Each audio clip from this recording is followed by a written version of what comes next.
Thank you for listening to this PodcastOne production. Now available on Apple Podcasts, PodcastOne, Spotify, and anywhere else you get your podcasts. The Steve Austin Show is brought to you free today by our friends at BetOnline.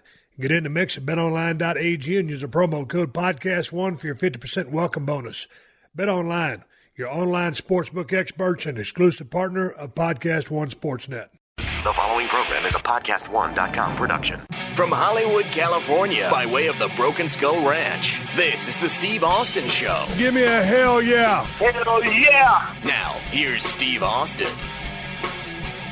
All right, I'm sitting down here at the Broken Skull Ranch down here in South Texas, talking to a man coming from, where you at, Mick, Long Island?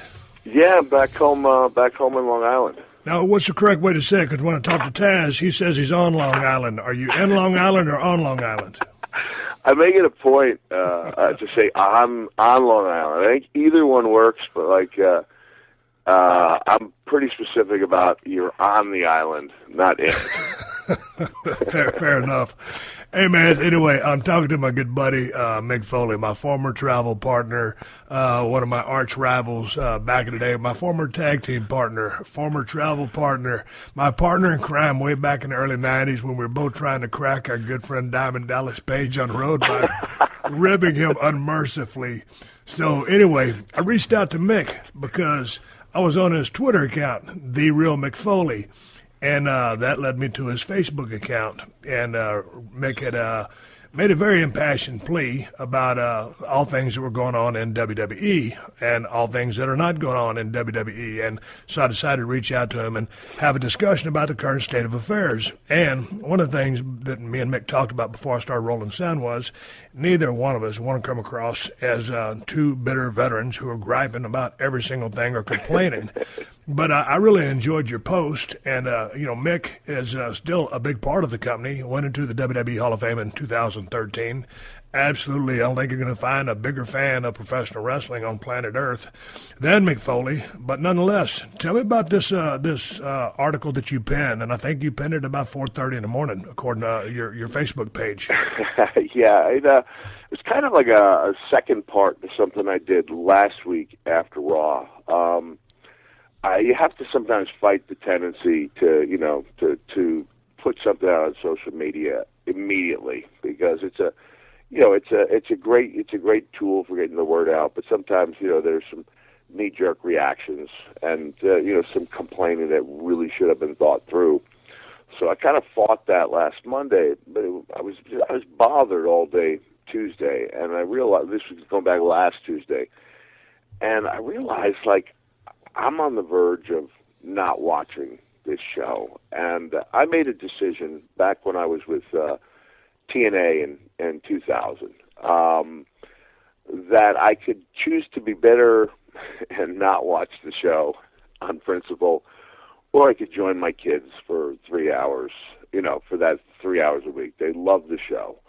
And I went in and I started watching it, and I could really, after having been gone, I could really appreciate everything they did right, all the camera shots they got. And even if I thought storylines could be redundant, I really came to, appreciate the time I was spending with the kids. And it's kind of been a no-brainer that if it's Monday night and I'm home, that's where I'll be for 3 hours every Monday night. But my 12-year-old falls asleep about 9. My 14-year-old has lost interest. And, I've got a really close relationship with my daughter. We do all kinds of things. And I'm home more than I was. I don't necessarily, need to watch the show just for the sake of watching the show. And I realized, man, this show it's not depressing me. It's frustrating me. And when I realized that I was on the verge of not watching, I just thought that I could be indicative of what could be hundreds of thousands of other people who were on the fence, who hadn't been happy about the show for a while, but were watching it because that was their pattern and that's what they did. And so I texted Chris Nowinski, and I said, Chris, this is not a concussion question or a wrestling question. I'm merely calling on you because you're the wisest man I know. He said, Okay, no pressure there. And I said, there's a saying, I think it's a political saying, and it says, when you lose blank, you lose blank.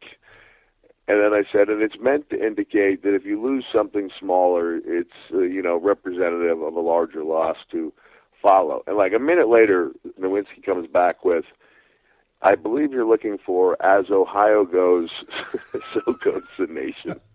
Like, just had it, and he even like gave me a link to the Wikipedia page for the quote. So it's a pretty famous quote. And last week I said, think of me as Ohio rather, and that if you lose me, you're not just losing this one, die-hard, long-term disgruntled fan, but you are on the verge of risking. And I didn't want to say hundreds of thousands of other people, but as it turned, I think I did say it. I was hesitant to say it. I didn't want to make myself look try to look that important.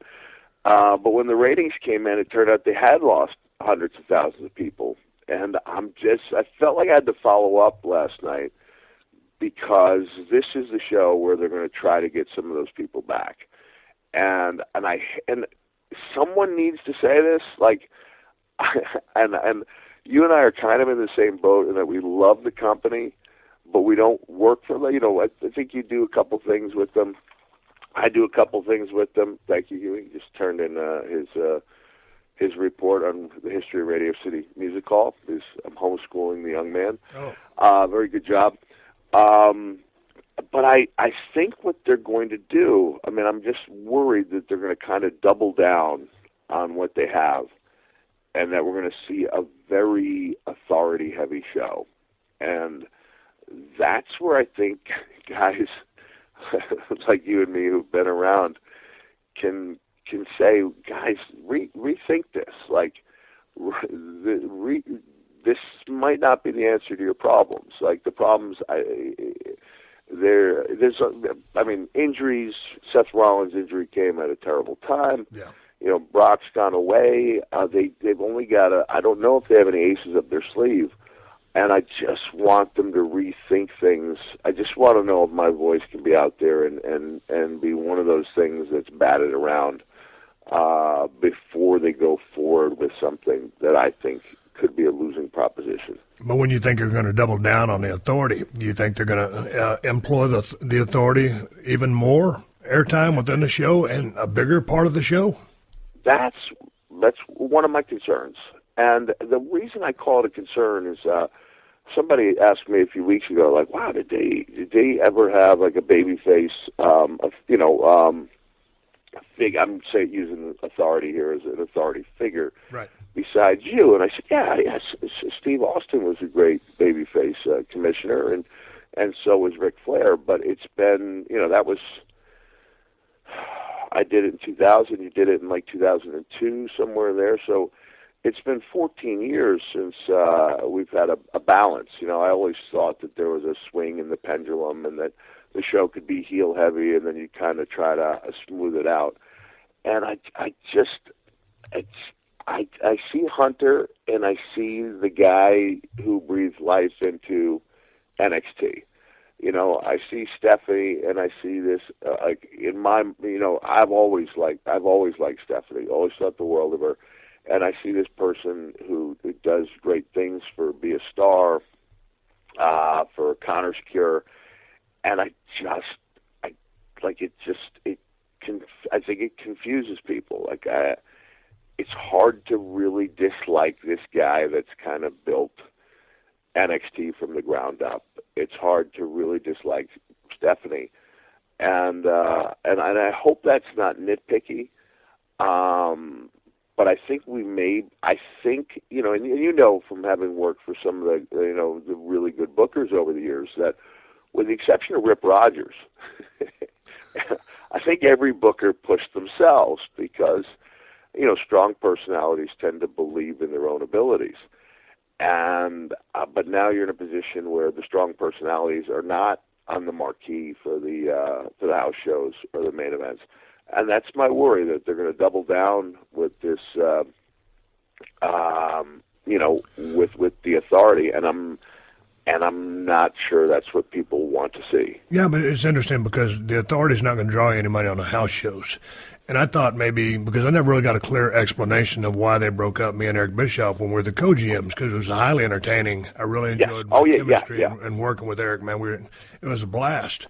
But, unceremoniously, they just split us up. I never really got an explanation, and we went down the road. Well, we were good for TV, but we weren't drawing any money in the houses. So from that standpoint, I could see it. So when you look at the Authority now, it's not drawing money for you in the houses. Then from a TV perspective, to your point, the Authority has been around so long. And, I can dislike Stephanie as a heel because she's so good. She's such a great promo and such a dynamic presence. She has so much charisma, and she can focus in like a laser. And Triple H, to your point, he built NXT. It's just the fact, and I can dislike him too, from a character standpoint, and with all his other accomplishments considered. It's just the fact that it's the same old, and it's always trying to, it's like I had to deal with Vince, and I guess that had been done before, but we took it to a whole new crazy level. Then it was time to get off that and go down a different road. It's just the fact that this has been going on for so long, the same old. And it's like, why can't the powers that be or the Authority turn into this neutral faction, and in which that the heels are fined or punished, or anybody that breaks the rules? I mean, and it goes back, I guess, not to segue off that, but to stick within the Authority. As far as the overall tone or product of Monday Night Raw, presented in a serious shoot fashion where it's a work. And I was just having this conversation last week on a podcast. When you go see the new Tom Cruise movie and Mission Impossible, it's a work. Tom's not really doing this, but they're setting it all up so that you can suspend your disbelief and buy in. And so just from the top to the bottom, I think the storylines just in general have been, so sugar-coated and nothing of real substance. It's hard to suspend disbelief. And it's not really a heat-based show. And there's, even when Seth, before he went down, as great of a worker and performer is inside the ropes and in the ring, he didn't really necessarily have a ton of heat.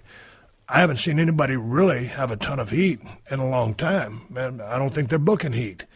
And I don't know. I think it's a bigger problem than just the Authority. And we'll get into promos, but in just a minute. But I just don't know why they can't play the Authority now as a neutral faction rather than be so heavy-handed and forcing their issue, trying to keep the dude with the belt or the guy that just got the belt and keep throwing obstacles at him. It's been done to death. Yeah, and I thought for a while they were, kind of a neutral faction, and Stephanie was the one who ushered in the Divas Revolution, which has had its problems, but she was, clearly a babyface on that night, and Triple H at different times come down as a very, level-headed figure of authority. I think, and I'll find myself like driving down the road. And the danger of like bringing up good ideas is, I think if people talk about them, there's less chance that they will get done.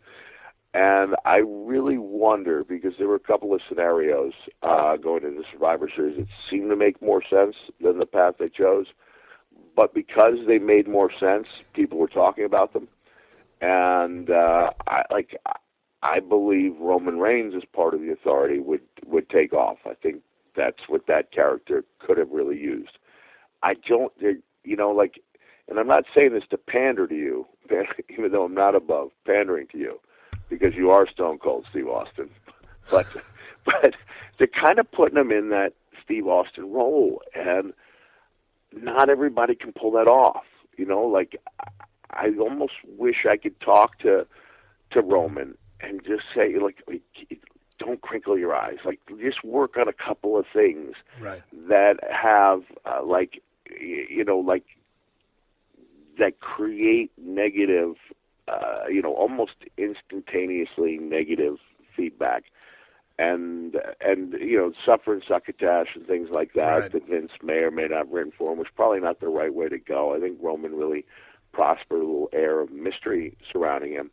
But going back to the idea that Survivor Series could have ended a different way, and that it may have gone the way it did in order to surprise people, is kind of, 1 week down the road, there's nothing to be gained by that surprise if it's not best for long-term business. So, do you think his nuances, his mannerisms are too cliched or overacting, or and trying to force this personality that he is not? It's going to be really interesting moving forward. I know that there are a couple of them that, and I want to say, and this is what is it? In the South, you say, bless his heart before you say something bad about him. Yeah, in the North, you say, with all due respect. Yeah. He's a good guy, and he's a hard worker. He's and he deserves a top spot. I think, even if it was something like, and I'm not a believer in taking, people to acting classes, but I think if you were to show him some things and say, he told me to call him Joe when I met him. That's what I call him. I believe it's his middle name. So, Joe, these expressions are killers. Like you are too handsome, like you look great. There's an art to getting sympathy. Like he's got a couple strikes against him because he is a handsome guy and he looks like he's carved out of granite. He's got to find another way to connect with people, and to make a couple of expressions that are instantly off-putting is not the way to go. If the authority wants to throw a ton of heat on him, it's possible, that he can come out on top. Putting him in the Stone Cold Daniel Bryan role, I don't know. I remember and I remember my kids coming home, and I talked about this last time that I was on Raw, which was October of 2014, and they'd just seen the Shield for the first time, and they were like in awe, like, Dad, these guys are amazing, and they were, they were incredible, and there's money in a Shield reunion. I think there's money with, Reigns and Rollins. I think there's money in Rollins coming back. I would not bet against that guy being ready for Mania, as much of a training maniac as he is.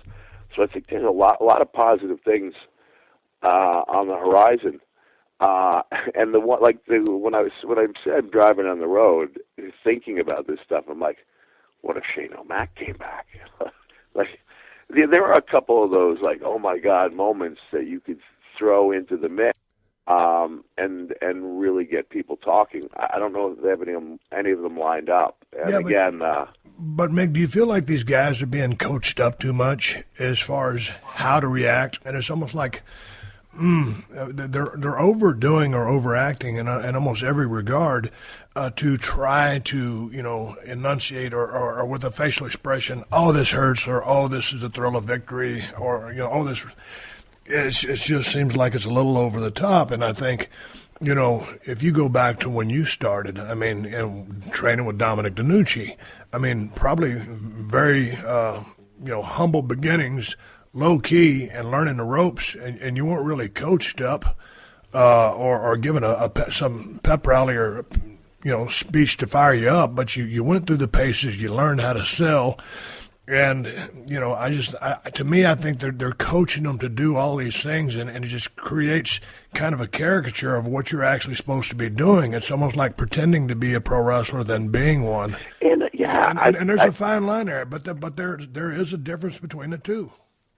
And I think there's, you and I have talked about this before, about the art of the promo and how good things were. And I don't mean to say we never had bullet points or there weren't times when I had specific lines, especially if I heard that Vince wanted me to get a specific line. And by God, I was going to get that line in. But we had this freedom to improvise, and therefore I think, take you and me in the ring with a promo. I was reacting to things you said because I didn't know exactly what you were going to say.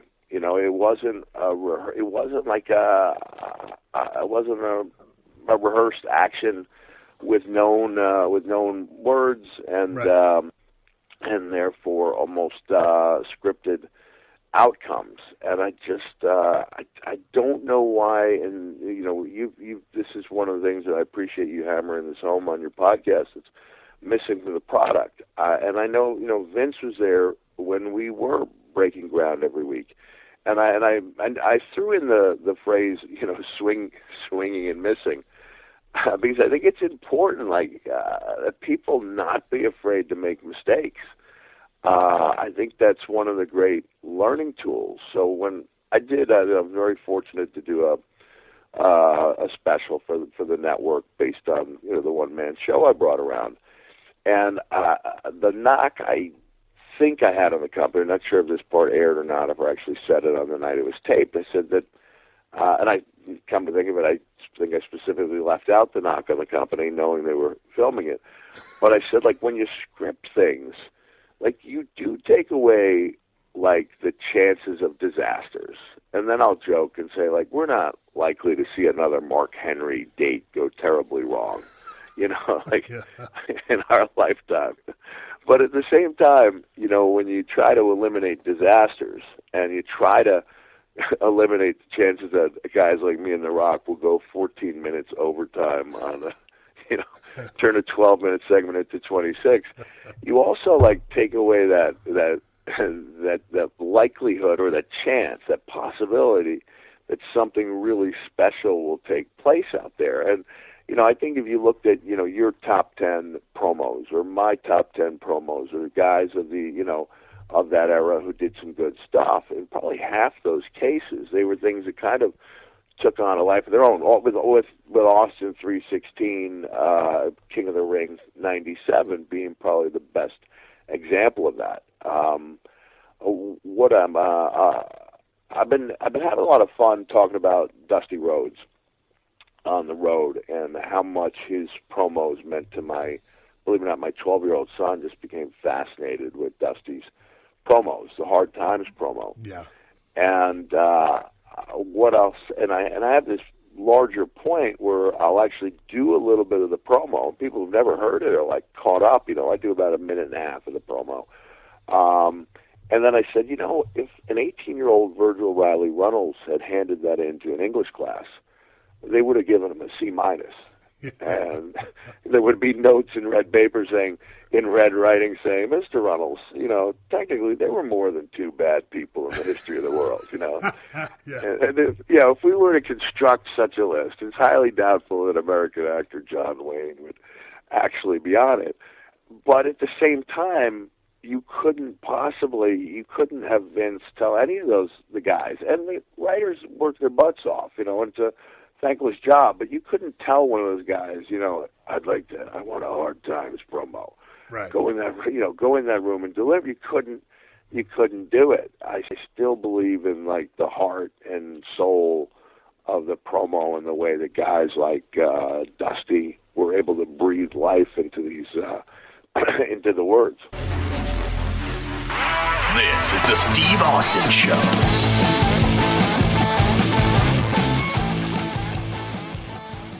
Paying out of your own pocket for gear you need to do your job is a problem. All kinds of departments across the nation, police, fire, EMS, medical workers on the front lines, and even military units, they all deal with constrained budgets and outdated gear. But there's still a job to do, and you need the gear to do it. Hunting for military, first responder discounts has historically required going from one website to another and all kinds of hassle. Don't you wish there was one place you could visit that had a carefully crafted selection of deals for military first responders in one spot? GovX works directly with brands to negotiate the best prices possible because you deserve the gear you need at the prices you've earned. Plus, you can trust that the gear you're ordering is 100% authentic, direct from the manufacturer. If you must pay out of your own pocket, you shouldn't have to pay a premium to get the gear you need to effectively perform your duties and complete your mission. GovX has a huge collection of gear and apparel from popular brands, all in one convenient location. It's like a grown man's toy store in here. Just wait until you see our knife collection. All you need to do is sign up for free. No subscription fees. No re-upping your membership every year. Once you're approved, you're a fully fledged GovX member for life. GovX honors your service and gives back to your communities. We don't just thank you for your service, we honor it. So if you're an American of service, a current or former member of the military, firefighting, frontline medical, or law enforcement communities, or the emergency medical, join GovX for free and enjoy a community that honors and gives back to patriots like you. If you've got a military or first responder background, visit govx.com and sign up for free for instant access to tons of deals and a community that honors your service.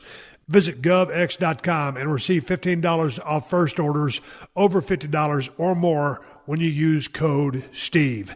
That's $15 off first orders over $50 or more when you use code STEVE at govx.com. But, half the thing about a promo, Mick, is just say, for instance, you and I are working a program, and like you said, I'm saying something, and you don't know the nuts. You might have a general idea of what I'm going to say, but you're forced to listen. And so, dude, listening is a whole different thing than just standing there and waiting to say your response because you already know your response. Man, when you're hanging on every word, you've got to answer the question or answer what I've said. And so, it may behoove them to go out there and do some stuff with Roman. Hey, man, I hosted the 2K paddle last year sometime, and Roman Reigns was sitting right beside me, and I was going right back and forth with him just off the cuff. And the kid is quick-witted, he's smart, he's funny. And he's got a lot of charisma when you just let him be himself.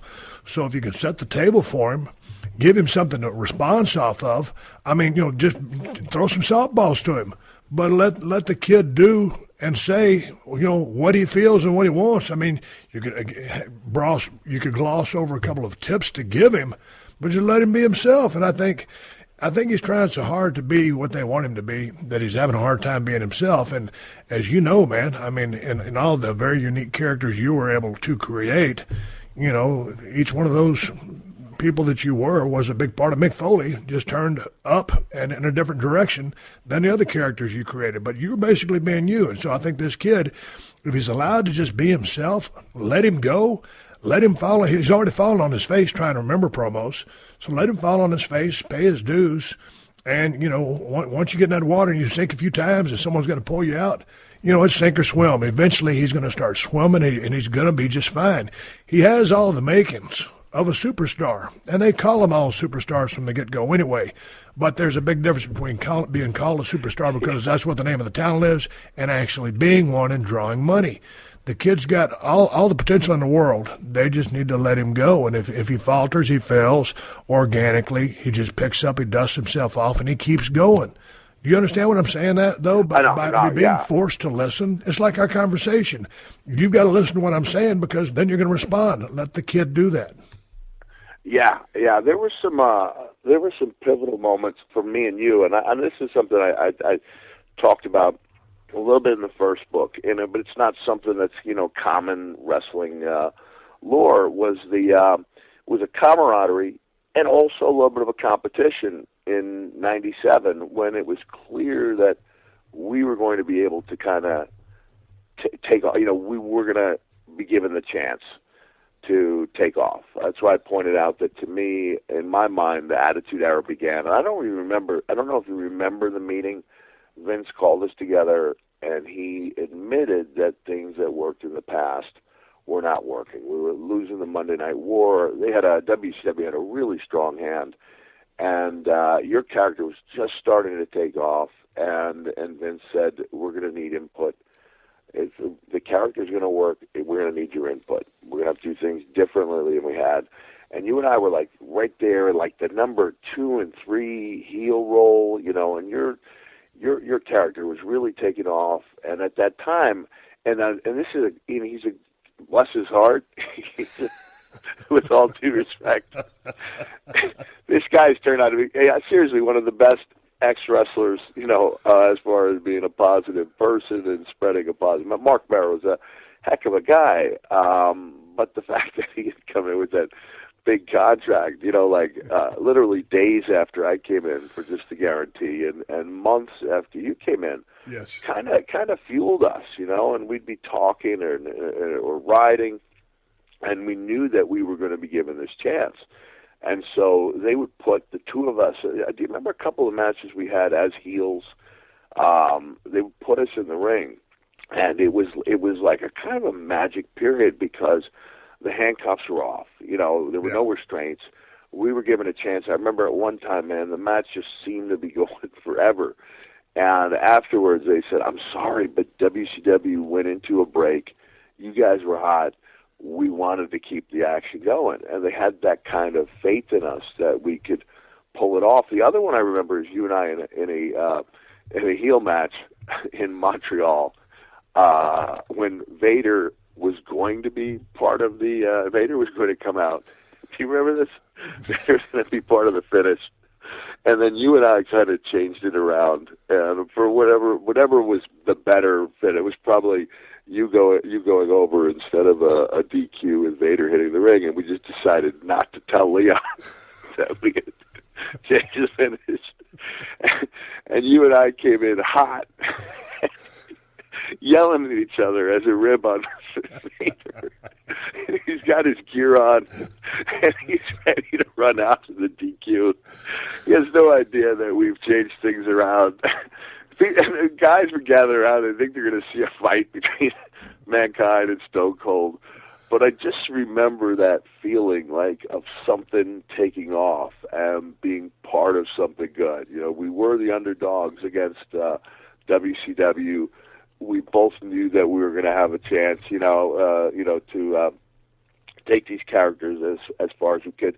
And for me, I knew that I could go out there and try things and fail, and not be reprimanded for it, because there was an understanding that it was more important to try and fail than to stand in the middle of the road. And I'm quoting Mr. Miyagi here, but I think that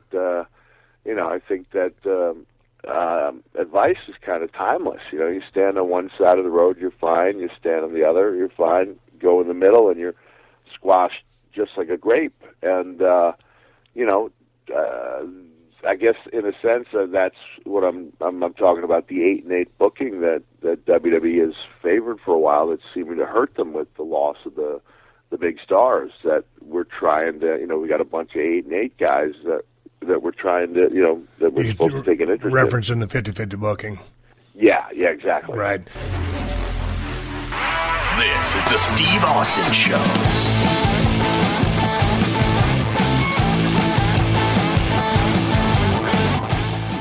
The wait is finally over. Football is back. You might not be at a game this year, but you can still be in on action at BetOnline. BetOnline is going the extra mile to make sure you can get in on everything imaginable this season. From game spreads and totals to team, player, and coaching props, BetOnline gives you more options to wager than any place online. You can get in on their season opening bonuses today and start off wagering on win, division, and championship futures today. Head to BetOnline online today and take advantage of all the great sign-up bonuses. BetOnline, your online sportsbook experts. The Steve Austin Show. The Steve Austin Show. With watching the show, Mick, and as you know, WWE strives to put on the absolute best show they can every single Monday night. Whenever SmackDown is, at every show, they try to give you your money's worth, to give you a reason to come back. But in saying that, with that being said, man, it almost feels like it's so slick, the spontaneity has been lost. And when that spark, that spontaneity of is live television, anything could happen. Recently, I've done a few podcasts on the network, and they were live. And then I just taped a few here at the ranch with Ric Flair and Shawn Michaels, and I got a lot of tweets on my Twitter account. Oh, man, it's not going to have the same energy because, it's live. Well, okay, back to the point of that. First of all, the podcast turned out just fine. You'll see them on a network. A cheap plug. But, Mick, that goes with live television, man, and that's the thing, watching. I'm a big football fan, so last night, Sunday Night Football, anything could happen.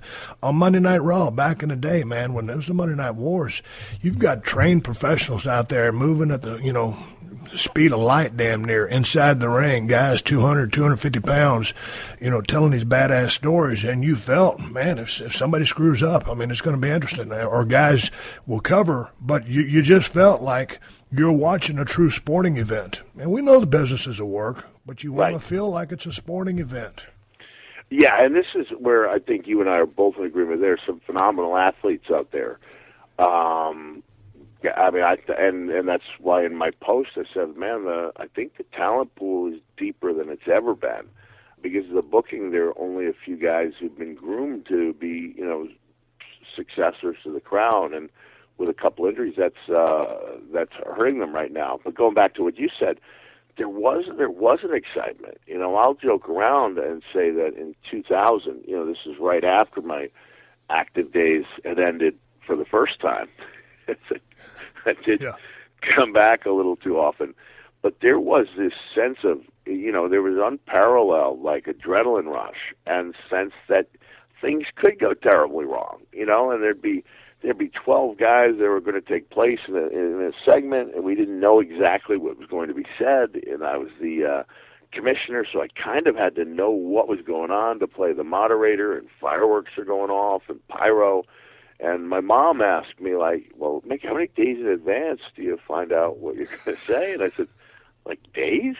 She said, hours? I said, Mom, there are times the pyro's going off, and we'd all be huddled back there, like, okay, just trying to figure out, trying to piece it together. And sometimes there was really magic, that came out of the chaos. Well, sometimes you tell a guy, hey, man, just go do your thing. I got your back, or I'll follow your lead. Or, hell, if you get lost, I'll jump in. And so it was a survival mechanism. And it forces you to be at your best. And the guys and gals are currently operating at their best. And for the most part, there's a lot of them doing a really good job. But some of it feels so slick that you don't have that edge that you used to have. No, and I think there is the real premium on the work rate, and things have changed to where, like, you can't be you really can't be a top guy without a real list of cool moves. And sometimes I think that takes away from the actual feeling of watching something that could be real. Like the heat isn't heat without 6 or 7 cool moves thrown in. I think the mics are so hot that you almost have to work out matches ahead of time. I don't think there's as much ability to call things on the fly because the mics are right in there. I love the cast of characters, and I'm gonna I'll be honest here, and I hope I don't put heat on the 2 young women, but man, the thing that really bothered me last week was when Sasha and Becky Lynch had I believe it was their first singles. And I thought, okay, they're putting them out there here without a program. This is going to be like a defining moment in women's wrestling. They're going to give them the same type of chance that they had at NXT TakeOver. And everything they did was good. The 2 of them, they don't do anything that doesn't have meaning. They're 2 of the best women I've ever seen. And 4 minutes later, it was over. It was like it had never existed at all. And that's when I got angry, because I know how hard the 2 women work. And I know how much pride they take in what they do. And I know that, imagine if you and I, instead of having that, that heel match where we got the 3 extra minutes, we were allowed to put in 12 or 13 and really go at it with almost nothing called.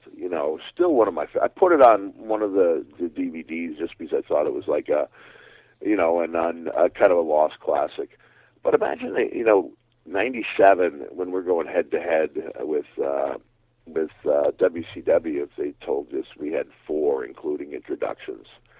I think you more so, you would have spoken your mind. I would have tried to explain that I thought the 2 of us could do a better job given more time. You would have told them in a more direct manner. Well, to your point, I mean, those are 2 badass women. I've really been excited about some of the NXT gals that have come up, and well, not so much that they've come up, because I don't think the system allows them to be as free and as creative as they were allowed in NXT. I just thought they were a little bit more at home there, maybe a little bit nervous about the aspect of live TV, but I think they're so good they've gotten past that. It's just they're being micromanaged. But to your point about being given not enough time, it takes me back to many years ago. I had a Raw match, live to television with Chris Benoit, who could work his ass off. Yeah, I love working with the guy. And we only had, I think 10 minutes, maybe 12 at most. But anyway, I was disappointed with the match because I had so much respect for Chris as a hand in the ring. And so the next night we were working SmackDown. I think it was Chris's hometown in Edmonton. And then I think, again, they'd given us maybe 3 more minutes. We're at 15. And I just simply told Chris, I said, dude, we're going to go until I say go home. I said, I'll take the heat.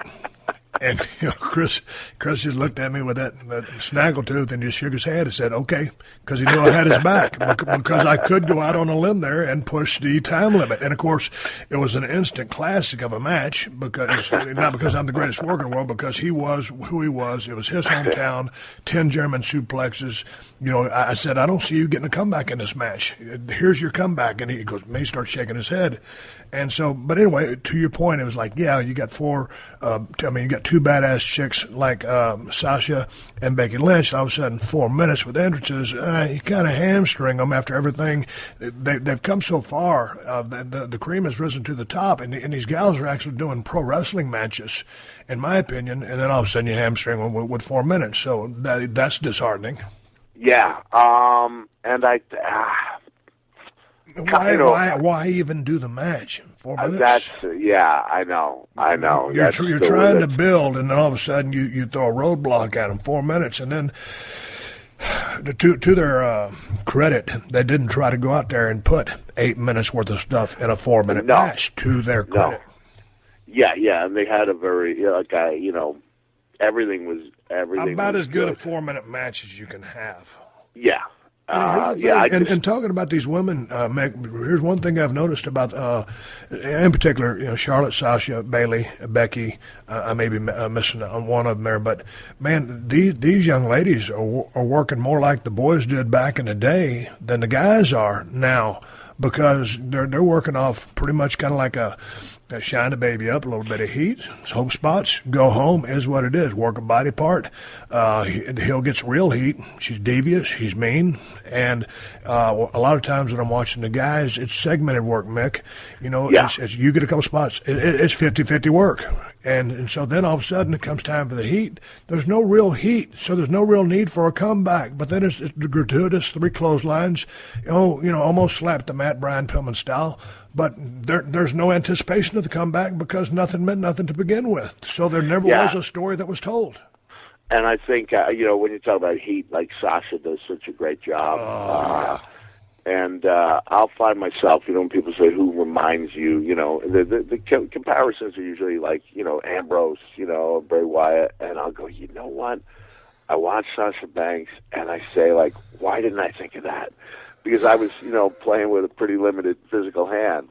And I'll see things like where she's just stomping, like on the fingers, like the creative stuff. And she's really like an artist out there, but in the sense that she captures you in the wrestling match she's in. And, the guys like you make him look, how did she do that? I love it. And I just, I'm going to make a plea to Mr. McMahon here. Like, let her do her thing. She's kind of symbolic to me, like, of things that are good about wrestling. The 4 divas you mentioned, or 4 women's wrestlers are as a whole. But I've associated with Sasha since, when I say associated, like, with the character. Yes. Ever since I saw a picture of her as a teenage girl visiting me. I had no idea that she was in the room when I did my pre-tape with Snoop Dogg in 2008, and she was too shy to say hello. She's like this kid living a dream. She's got this character that works. Yeah, the boss. And I think she's being messed with. And it's like, if you have someone who's there, who's firing on all cylinders, don't. And I'm saying to Vince, this is probably going to get her more heat. Just like, don't leave her alone. Let her do her thing. Yeah. Don't tell her, because you're 70, Vince. She's 23. You don't speak for everybody out there. Just because you don't get it doesn't mean it's not there to be gotten. When you have people chanting, "We want Sasha," it's not without reason. Like, please, Mr. McMahon, please leave me. Like, just leave her alone. Let her do her thing. If they want her, give her to them. Let her do the thing. Like, we're looking for future faces of the company, and here's one of them. And it's like, Steve, part of the reason I threatened, to stop watching is that makes me sad. Like, it makes me sad to see someone work so hard, who's there, and is being led in different directions. Remember when you and I hope that Sasha will forgive me for comparing her to Leon White in any way.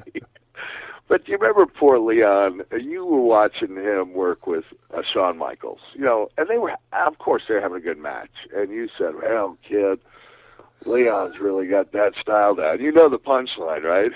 You go, "Leon's really got that style down. Now he's just got to lose 200 pounds to fit it," because this is pre-Attitude Era. I still maintain if Vader had come in during the Attitude Era, he'd be in the Hall of Fame by now. But they had him running laps away, like literally running away from opponents. Everyone is in his ear. He felt like he had to take a bump on everything, and it was just like he wasn't the guy that we all knew he could be. And I'm just afraid that. Go ahead.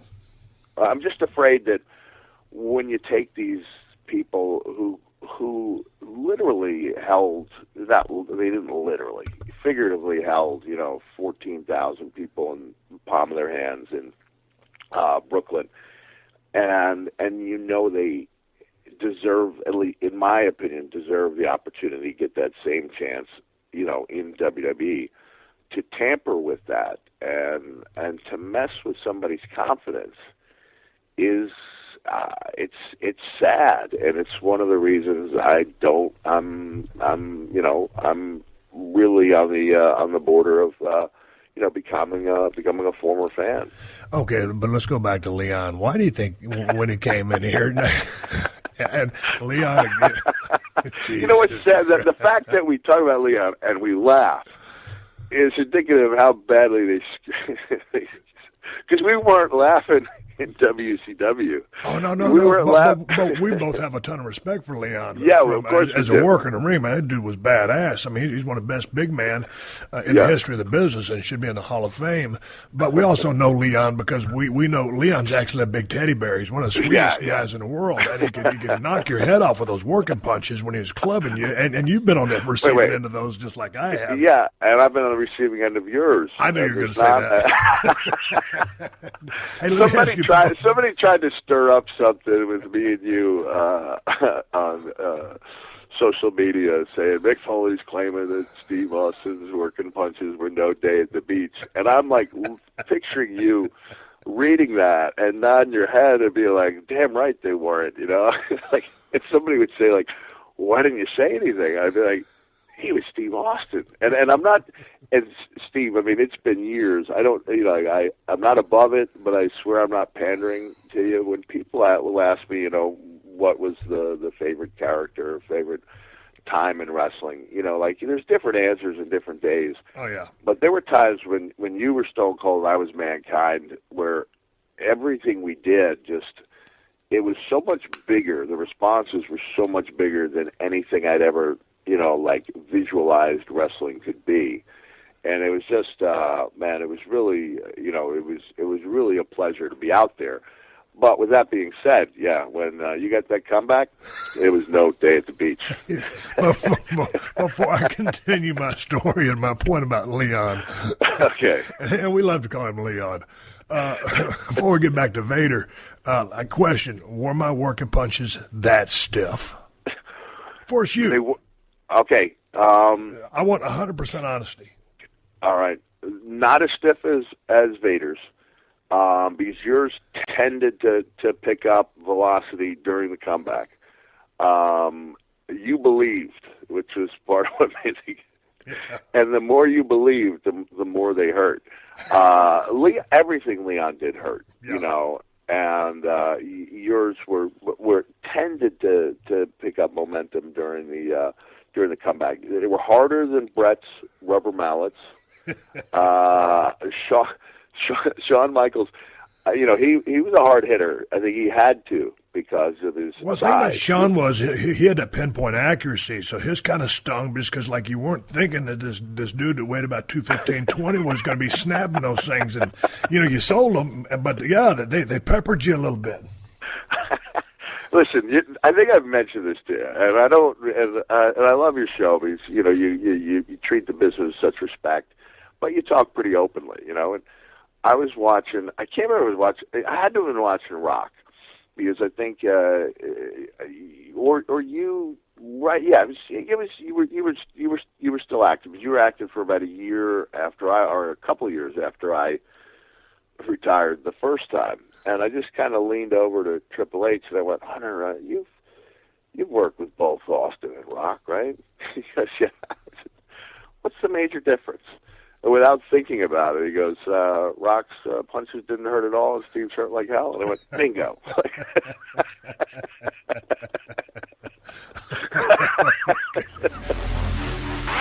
This is the Steve Austin Show.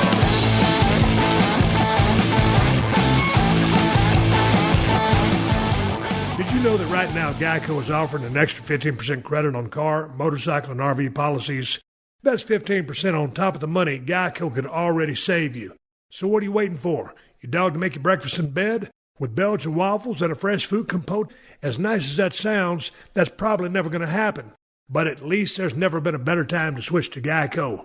Save an extra 15% when you switch by October 7th. Visit geico.com to learn more. Why did Leon come in here walking on eggshells?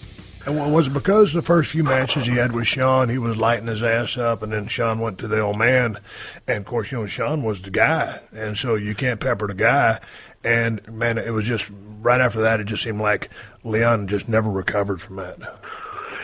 You know, I think it goes before that, because I think he did SummerSlam 96 with Shawn, and Leon had started 4 or 5 months before that. No, he was in Mania, because I got into I rode with Leon. I started the day after Mania. That's when I debuted against Bob Holly, and then ran in when Taker was facing Justin Hawk Bradshaw. And Leon handed me his bill that he had gotten from WrestleMania. And as you and I know, the company takes care of you during WrestleMania. You only get charged for the incidentals. Yes. And because I was Mankind, I wasn't actually going to be seen until the day after Mania. So I was not part of any of the festivities. I just sat there, you know, in that Hilton overlooking the parking lot of Disneyland. And eventually I did head over there. I just thought there's worse things a guy could be doing. going to Disneyland on his day off, and I had rung up all of $47 over 5 days, and you know that's where I was in my life at that point. It's probably kind of expensive by my taste. And Leon hands me these receipts, and at the time, I mean, there've been bigger receipts in this year, but it was like $650. It was $200 sunglasses, and you know the mini bar and room service, and I just thought, this isn't going to work, you know. And Leon was dropping me off at the $30 specials, and then going to the hotels in it, and it wasn't going to work. But at that time, we were riding, and his frustration was with the fact that they wanted him at that time. A heel had to be a coward, so that even when he premiered, even when he did the Vader splash on Gorilla Monsoon, which was really special because nobody had gotten to Gorilla in at least 10 years, probably a lot longer. They still had him running away from, I think, Scott Hall and one of the other guys. And as we know in WCW, Leon didn't back down. He was the biggest, baddest. Right.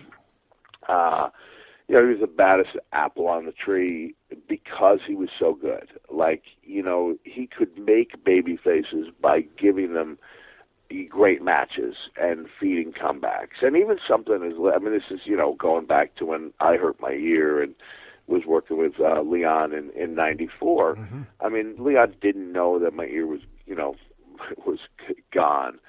But when he saw that I was, bleeding heavily, and it didn't go until he called the comeback, he called the comeback because he was a guy, he liked to make opponents. He ate people up on a certain level, and he made quick work of, he was really believable in his matches with the underneath talent. I joked around, but I was joking around about true events. And I don't know if you ever saw it, but I know that I did, where I would see Leon's name, Vader, and then I would see the talent he was working with, and I would see the guy look at his friends and just shake his head and say, I don't think this is for me. And, it wasn't, unheard of. It wasn't like people didn't call him names. It was almost like, I understand. And they would just walk down Peachtree Street, never to be seen from again, because Leon would eat those guys up, and then he would give back to your baby faces. And he made guys, he and I had a heck of a rivalry because because we would go toe-to-toe, and I did take a beating, and, I would come back, but he was calling those comebacks, and he was great in making people. And I think when he got to WWE pre-Attitude Era, he just had so many people in his ear, so many people trying to tell him how to be a heel. He wanted to get along because I think there was he had the reputation of being cranky with management, and he was just baffled. He'd be driving along, and he'd be going, I'm Vader, and I'm running around the ring away from my opponent. And one day he had a match with Taker, and he was really happy with it.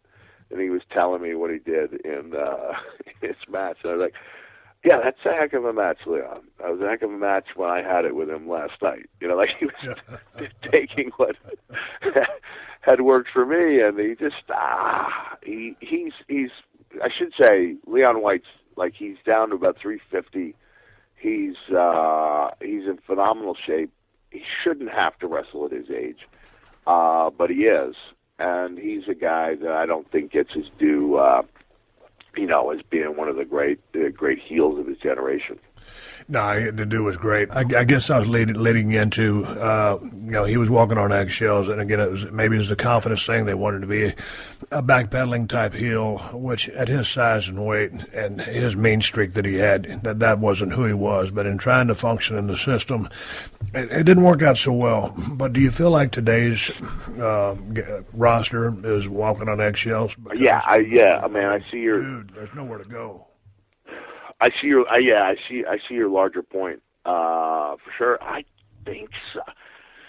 I think so. You've got to get in your mandatory, cool moves. You got to get the oohs and ahs, and I think it's hard to go out there. It's really hard to go out there and assert yourself with other people's ideas. When we were driving down the road, and this is, I hate to be the guy going in my day. But what I've maintained about the scripted promos is that they don't hurt you the day you give them. If you show up and somebody's got a promo and you learn it and you give it, it doesn't hurt you that day. But what it does is eventually it relieves you of the necessity to constantly be thinking about your character. And a lot of us, once we got to a certain point, you and I, we were on the road a lot in WCW. And then you kind of have this tendency, I think, at a certain point, to kind of become, I don't want to say lone wolf in a romantic way, but you spend a lot of time by yourself, because that's where I felt like I did my best thinking. You're off and you're really dedicated to that, to the character. And if you wasn't in a car, then you'd have to find a hotel or just find your own way of getting into that space where you were thinking about those promos. almost 24/7. And I joke around about my wife, like literally like shaking me, like when I was in public and going, yeah, you're cutting promos, aren't you? Because, my fingers would be twitching and my eye would be blinking. But I was always in that place so that, like, if you and I got in the ring and we had a promo together, then it was, I compare it, I know I'm kind of jumping around, but after I had just failed as miserably as anyone can fail at anything on stage at a comedy club, about 6 years ago, if Judah Friedlander, Judah's a huge wrestling fan, he was on 30 Rock, great stand-up comic, if Judah hadn't been there, like I wouldn't have ever gone on that stage again. That's how painful it was. And he was like, dude, it's not as bad as you think. And I went, Judah, oh my God, it was awful. He goes, dude, don't get me wrong. Like, you got to find a way to make people laugh. He said, but ordinarily, if a guy goes 4 minutes without a single laugh, they're dead. He goes, but people are actually listening to you. And then he took out, like, these index cards that he carries with him. It almost reminded me, even though he was using index cards, it was almost like he had a Pentium processor in his head, because he had memorized, like, he had just committed so many things in his mind, actions. This is, that he didn't have to think about it. Right. The cards were just kind of a crutch. And he'd been through so many things and reacted so many ways that he literally had an answer for everything. And I think, in a sense, that's the advantage that guys like you and I had, an advantage, like Rock was such a natural. He was able to get where we got, years before we did. But there was give and take, and there was some, Bruce Prichard tells a story about The Rock coming back after DX had kind of shredded him, on Raw. And he goes, Bruce, I'm doing what I'm told. And Bruce said, Rock, are you willing to get chewed out? And he said, yeah. He goes, you're on live TV. You're live. Do what you want. Ask for forgiveness later. And I think Vince appreciated that type of thing. But you and I, I think that's what's missing. The repetition. The muscle, it becomes part of the muscle memory that you're going to get into situations with people, and they're not always going to be pleasant. Hopefully you're in there with a guy who wants to do business with you, who wants to create a promo that's going to help you both. That was always the ultimate goal. But I think the game has changed so much, and people are so concerned about remembering that you almost sense what I call, memorization and recitation instead of emotion. Okay, with that being said, like you said, you were going to conclude your write-up with the immortal words of Owen Hart: "Enough's enough. It's time for a change." Where do you start this change? I don't know. You know what? At the very least, I'm just going to put this out there again, because thank you for giving me a place to talk about these things. I know Triple H and Stephanie and Vince have really busy jobs, and the fact that I've offered 2 or 3 times over the last year to come in and talk to them for free, like I don't work for them. They make action figures, and I think they paid me a little bit of money when I came in and did SummerSlam. But I'm not like it. If they get angry at me, they don't like the ideas, at least they've heard them. Like, I literally live 90 minutes away, less if it's traffic, if there's no traffic. Even when they did, even when car services were offered to me, I like to drive, and I would be happy to take that trip. I think they need to hear some of these viewpoints. I'm not saying that the place to start is talking to me, but I think they could do worse than to sit down with guys who've been there and who've been successful and talk to them about the product. Not in a confrontational way, but just in a way that's conducive to talking. I mean, and then I think they gotta devil's advocate, at least. Yeah, yeah, exactly. And just if I could, impress upon them the difficulty of wrestling in handcuffs. Not literally, because I did do that. That twice. I know what you mean, though. But when you're going out there and going back to what I said in my article about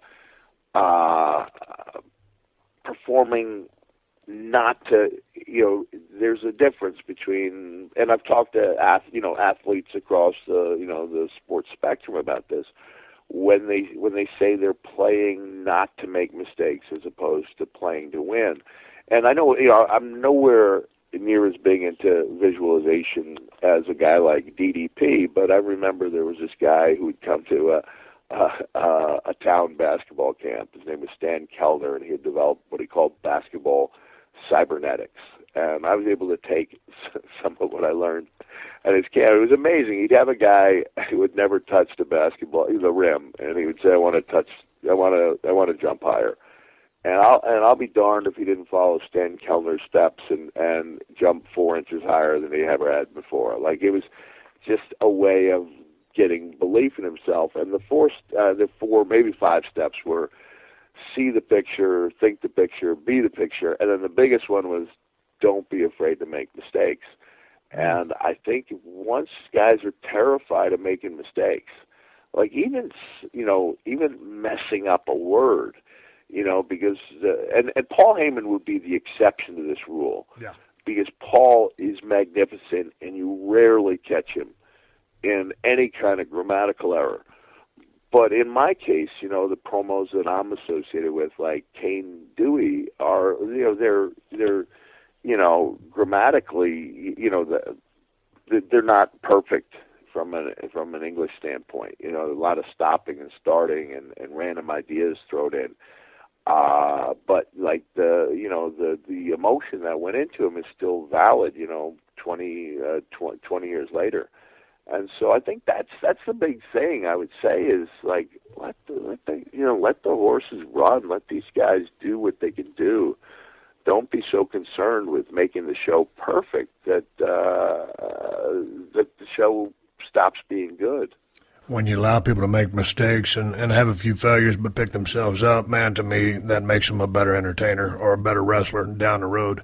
Let's wrap this thing up, Mick. I want to talk to you about your website, realmickfoley.com, because you are on the road here in a couple of days. And as we're speaking right now, it's Monday afternoon, but Tuesday you have something called Sock Tuesday. Explain to everybody what Sock Tuesday is so we can help a brother out here.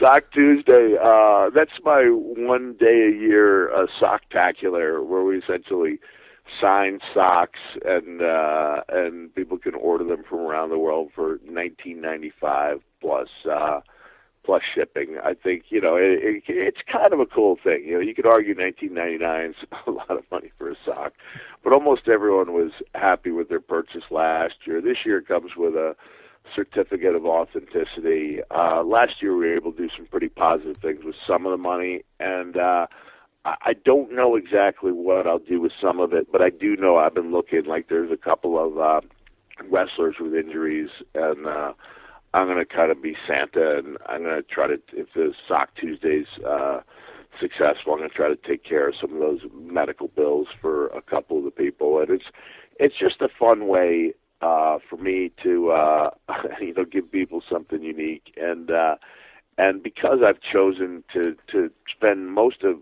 December doing my work as an ambassador for Santa, in case you have 6-year-olds listening to the Stone Cold podcast.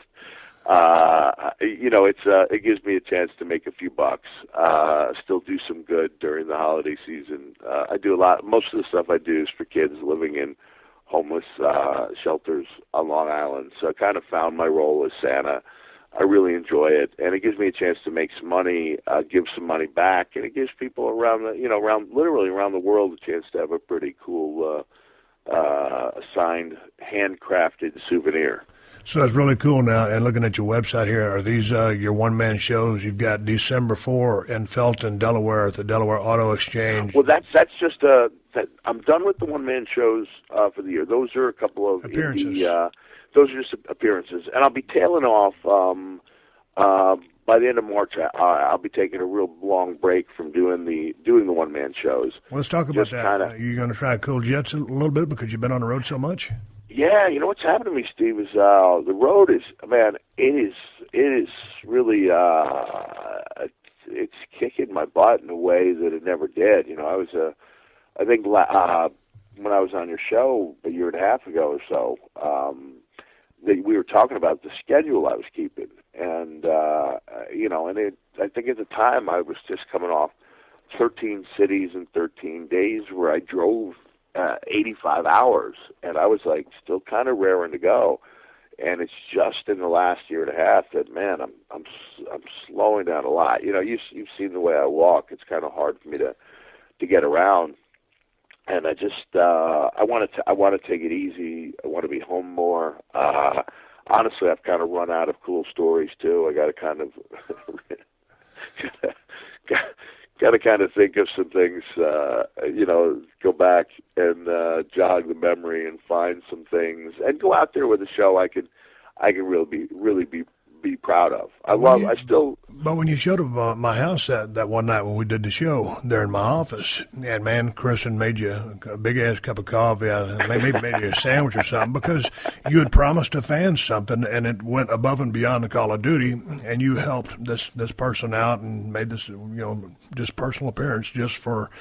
You were doing someone a favor. It turned into a nightmare. By the time you got to my place, I was like shaking my head. I'm thinking, man, how am I going to get a podcast out of this guy? He doesn't do amphetamines. He's never done anything in his life. I was thankful that you drank some coffee, but so finally, the roads, starting to be a little too much.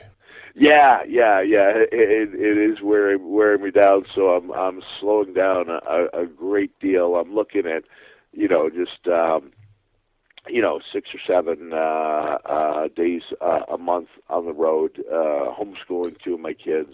Some of the guys out there know they don't want. My 14-year-old son is on the autism spectrum, and I'm just trying to spend a lot more time, with him. Time is, kids grow up so fast. So I'm trying to take care of these, trying to be there for those pivotal years while still being part of the business. Before we go, I wanted to mention, I had forgotten until Drew Galloway brought it up that I'd actually brought up his name the last time I was on your podcast. Yes. Just as a guy who had really caught my attention. And I think this is a message for WWE, is that if you have a guy and he grows that much as soon as he's gone, it should be obvious that the creative atmosphere is a little bit stifling. If we have a guy like that who's 6'7", who looks like he's carved out of granite, and he's become a comedy act, and a good one. I've got my 3MB farewell tour shirt, and I love 3MB, but when I first saw him, he sent me a thing, and it was 17 minutes long, and you know what it's like if somebody sends you something. You're much more likely to look at it if it's 30 or 40 seconds long than if it's 17. And it took me like 4 days, and I thought, okay, let me watch this. And I was just looking at my screen going, where the blank did this guy come from? This is not the Drew Galloway that I'm used to seeing. And Steve, I came from Scotland, where I was part of that insane championship wrestling show where they drew over 4,000 people. They sold out the SECC in Glasgow a month ahead of time. And, man, I know I'm kind of all over the board here, but people walked away elated. And that's a word I used to Stephanie when I saw her after my family had attended an NXT show. And I said, Stephanie, we realized we were all elated, like there was something special about what we had seen. And I compare that to the way people were walking after the Rumble last year. I dropped my kids off in Philadelphia. There was a bad snowstorm, so I took the wheel, still being the wheelman. Oh, no. Took the family to Philadelphia, kind of outran the storm to make sure that, I was there, dropped them off, and then picked them up. And so I was like about a few hundred yards from the building, and no one needed to tell me how the show had gone. I could tell by the way people were walking that they weren't happy. And there was a shuffle. It was like a sad shuffle. Right. And then when the kids got in the thing, it was like, all right, just wait till I get on the highway and you can tell me how it went. But I compare and contrast the way that people looked coming out of that show to the way that people looked leaving NXT TakeOver last May, where I saw, I literally drove 12 hours to see Sasha and Becky Lynch wrestle. I was in Tennessee with my 12-year-old. I was like, okay, we're 12 hours from home. We're 12 hours from Orlando. Where do you want to go? And we decided to go see that match, and I was so glad we did, because I need those moments to kind of remind me of why I love wrestling. And that's what that ICW show did. It really did. So I just... I thank you for giving me the opportunity to talk about it. I don't think I sounded like too much of a whiner.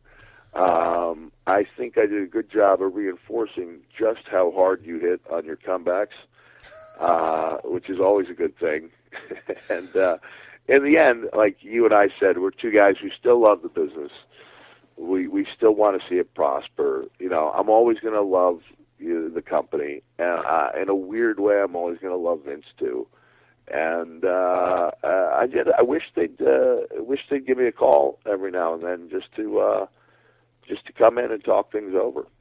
And as Tony Reali always has on his show on ESPN, they got to correct the facts. I believe at the NXT TakeOver in Brooklyn, it was Sasha versus Bayley, the match you were talking about. But the one I went to in May last year was Sasha and Becky. Yeah, that was in Orlando. Yeah. Okay, gotcha. If I had one thing to do over, as soon as I heard of Bayley and Sasha were in Brooklyn, I had an appearance the night before. I wish I'd canceled that and really been a part of history. But yeah, so you were correct. Okay. In correcting a mistake I had not made. I'm confused. I failed. I will learn from this failure and move forward. Hey, Mick, I appreciate you coming on the show. And once again, to Mick's point, just two guys shooting a breeze about the business. Mick's not bitter about anything. I'm not bitter about anything. We spend enough time in the business to love it enough, care enough about to sit here and just hash out a few opinions and just share our thoughts. And so whether you agree, disagree, and there's no malice intended towards anybody, all respect to the talent that's in the ring today. Everybody that's out there, because I know WWE works their ass out, put on the best show possible. That being said, it's cool to play devil's advocate and throw a couple ideas out there. We'll see what happens. But nonetheless, two guys very happy with their post-ring careers, enjoying life. Correct, Mick? Correct. And thanks for giving me a chance to talk. I appreciate that. And Steve, enjoy Sock Tuesday. I'm going to enjoy Sock Tuesday. I appreciate it, Mick. The Magic Marker fumes are heavy in the Foley air. All right, thanks, man. I'll talk to you soon. This has been a PodcastOne production. Download new episodes of The Steve Austin Show every Tuesday at PodcastOne.com. That's PodcastOne.com.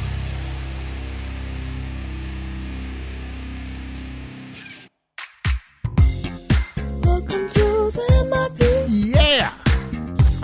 The Michael Irvin Podcast. You knew this was coming. Guess who?